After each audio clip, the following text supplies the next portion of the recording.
Hey guys, welcome to the 8 GB RAM upgrade on my MacBook Pro. Got my 8 gigabytes of Corsair RAM. Just got them from Amazon. If you haven't seen that unboxing, check it out. The annotation right here.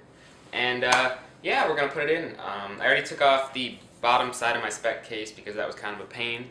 And now I'm gonna unscrew these screws really fast. So let's do it.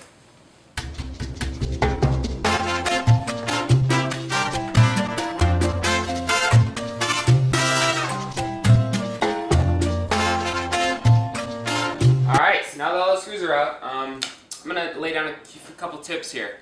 A couple things. When you're installing RAM, first off, I've never done it on a unibody MacBook Pro, but I have built hundreds of computers because I do that for one of my jobs. And one of the things I like to do is, I don't know if you guys can see all these, but around the laptop, I just placed all the screws directly off the hole. And make sure you have a large flat surface. Normally, a carpet-covered surface would be even better because nothing would slide around, but this will do for now. And just make sure that you keep all the screws lined up so you know exactly where they go, because like Apple, you can't just get replacement screws easily. I mean, you can, but you have to order them, and that's not fun. So let's just take off the bottom here. That's the best way to do this. Maybe? There we go. So that just pops off. Ta-da! Alright, so that is a beast of a computer. Actually, while I'm doing this, let me just explain a couple of the parts for those of you who've never seen the inside of a MacBook Pro. First off, you got two fans here, you got the optical drive, the hard drive, which is incredibly easy to replace, and a giant battery. This actually looks really slick. It's amazing how electronics every single year can just get so much more advanced and so much better. Now here we should just be able to, there we go, pop those sides out, and this one will come out. So there's the 2 GB stick, and then we just do it the next one too, and that should come out as well without an issue. Hold on.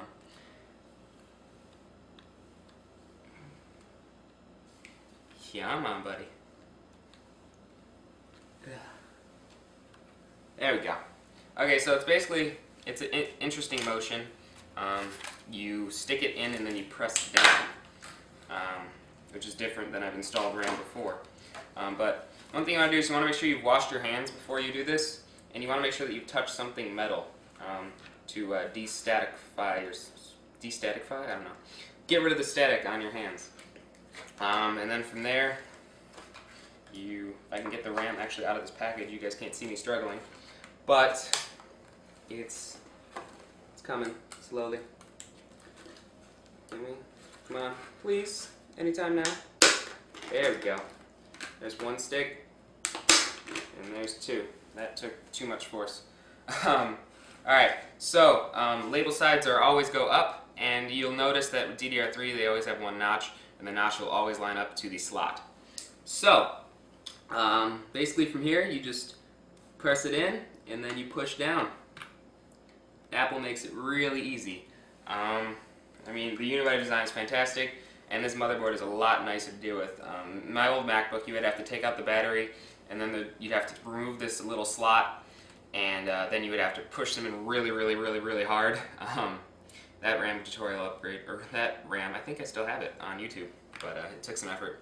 And voila! I mean, it's that easy. Oops, hold on.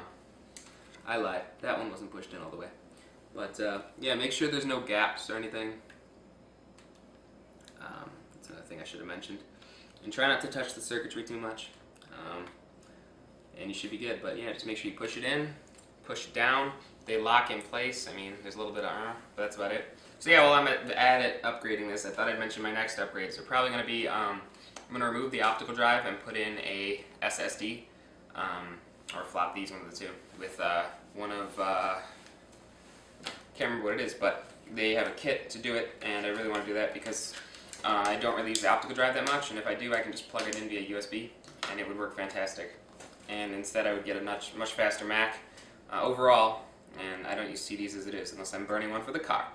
So, now that that is done, everything looks normal. You put back on the piece of aluminum, just like that. It should fit just like it did before. And you screw this bad boy back up. Quick tip here I thought I'd mention as I finish up here is you try and use a magnetic screwdriver. Most screwdrivers nowadays are, but you'll notice that the screws are actually metal and the MacBook is not, so it's not an issue, and it makes screwing things in a hell of a lot easier. And these long ones, you can just stick them in before you screw them down because the threads are at the bottom, not all the way through. Another nicety right there. Make sure they're nice and tight. Don't do it too hard because you don't want to strip them for future upgrades. And yeah, that's really about it. Try not to hit your screwdriver on the Mac and ruin its nice aluminum finish. What other tips can I give you? Oh, always keep your old RAM. The RAM that came with it, it's the stock RAM. If you going for a repair, Apple may or may not be like, hey, you don't have the stock RAM, you might have installed it wrong. No, it's pretty hard to screw up. The next step we're going to do here is test the RAM to make sure it works correctly. And after that, you're free to enjoy all 8 gigabytes. A lot of people think that, a faster processor is always better. And it is, but when you're at a quad core and your Mac is still slowing down during certain things, like huge programs, or I usually have 10 or 12 programs open at once, it's not the RAM that's the issue, or it's not the processor that's the issue, it's the RAM. There we go. I'll just snap right back on, and we have the final thing. So we're going to open it up, turn it on. It'll probably take a lot longer than usual, mostly because it needs to recache everything that it's had cached before. So let me just focus this up. Apparently my camera doesn't want to focus on a glossy black screen, so I'll do it manually. Alright, and we hit the power button. And if all goes well, it should take about a minute.